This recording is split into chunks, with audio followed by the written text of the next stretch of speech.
Ho Chi Minh traveled to South China. Since the Chinese were also fighting Japan, he believed that he could get some military aid from the nationalist Chinese. To his surprise, he was arrested by the local authorities because he was a communist. Ho was thrown into prison. He kept a journal, writing mostly in the Chinese of his youth, in hopes of converting his captors to his point of view. In one poem he wrote, "My heart travels 1,000 miles toward my native land. Innocent, I have now endured a whole year in prison. Using my tears for ink, I turn my thoughts into verse." Ho's health deteriorated as the months passed. He had to find a way out of prison, or he would never live long enough to liberate Vietnam.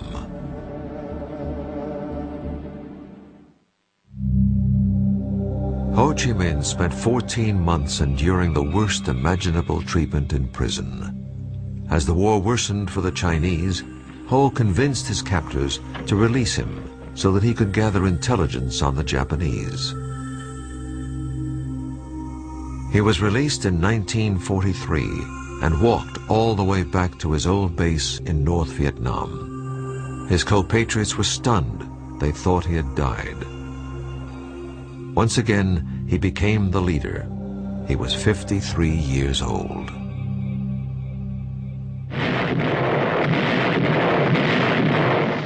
After the U.S. entered the war against Japan, Ho believed that getting American help was essential to Vietnam's future independence.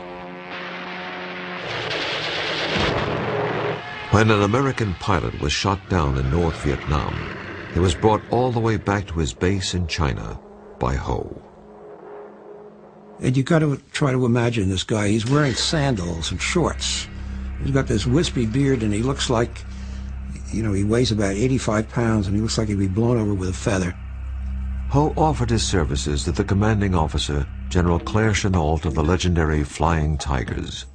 Chennault declined the offer, but the Office of Strategic Service, or OSS, America's wartime intelligence service, was interested. They believed that Ho could help them rescue downed pilots, and more important, furnish intelligence information on the Japanese. Ho was accompanied back to his base by an OSS officer, giving credence to his claim that the U.S. was his ally. When the OSS began supplying radios, weapons, and training, it helped establish Ho's Viet Minh as the preeminent Vietnamese nationalist organization. But once again, Ho's life was in jeopardy. Ho took to his bed and really seemed very sick, so we sent in a paramedic. And indeed, his report, as best I can remember, was saying, this cadaverous old bag of bones, why he's living, I don't know. But he opened his kit and fed him every antibiotic he had, and Ho recovered. Ho greatly appreciated the Americans, and he impressed all of them. He not only spoke and wrote in English, but he seemed to understand their culture, too. He had also acquired a very American habit. He liked to smoke American cigarettes, Philip Morris in particular. But he always carried in his front pocket Vietnamese packets of Vietnamese cigarettes. And then those are the ones that he will offer to the guests. In August of 1945, 2 atomic bombs brought the war to a rapid conclusion. When Japan surrendered, there was really no one in control of Vietnam. Ho moved quickly into the gap. With General Vo Nguyen Giap leading his guerrilla forces, they took control of the north. That must have been an electrifying experience for the masses, and they must have felt that this was the moment. On September 2nd, 1945, nearly 500,000 people attended a huge rally in Hanoi. Ho gave an independence speech that began with the words, "We hold these truths to be self-evident, that all men are created equal, that they are endowed by their Creator with certain inalienable rights, and that among these are life, liberty, and the pursuit of happiness. He quoted directly from Declaration of Independence, and maybe what he was doing was flattering United States so that they could be on his side. He was disarming his opponents by saying that he was not going for Marxist revolution, he was only going for plain, simple independence for his country. He'd admit to being a communist. He said, you know, my purpose is to free up Indochina. I'm not doing anything different than you did in 1776.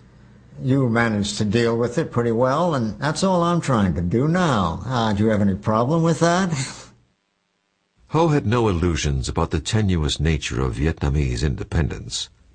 In perfect English, he wrote a letter to his OSS contacts stating, "The war is won, but we small and subject countries have no share, or very, very small share, in the victory of freedom and democracy. Probably, if we want to get a sufficient share, we have still to fight." Ho went to Paris in 1946 in hopes of working out a compromise where Vietnam could become autonomous within the French Commonwealth. I think Ho Chi Minh was trying to postpone the inevitability of armed conflict with France, because I think he was under no illusion that the French would give up without a fight. Ho's mission to Paris failed. Back in Vietnam, conditions were even worse than they had been before World War II. The French army returned and brutalized the country. As many as 2 million Vietnamese starved to death during a famine, while rice was exported to France. Ho appealed to the U.S. for mediation, but never even received a reply. The emerging Cold War between the Soviet Union and America made France's participation in the defense of Western Europe critical to the U.S. The French agreed to cooperate with the Americans, but the U.S. had to keep out of France's colonial affairs.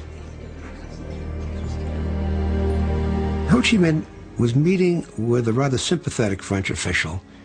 He said to him something that is very, very important, that the French didn't understand at the time, and which also becomes important later for the United States. He says, if we go to war, we're going to lose 10 men for every one that you lose. But in the end, we'll win and you'll lose. By the end of 1946, Ho, General Giap, and the Viet Minh were back in the jungle fighting a guerrilla war against the French.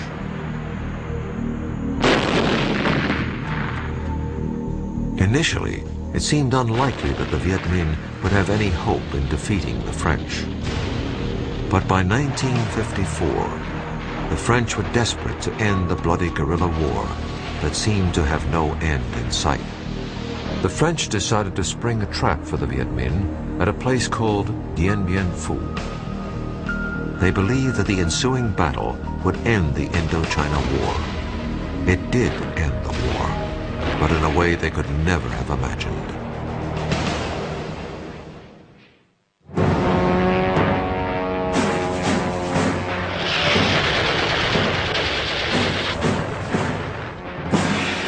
In March of 1954, the French army believed that they had lured Ho Chi Minh's forces into a trap near a remote outpost called Dien Bien Phu.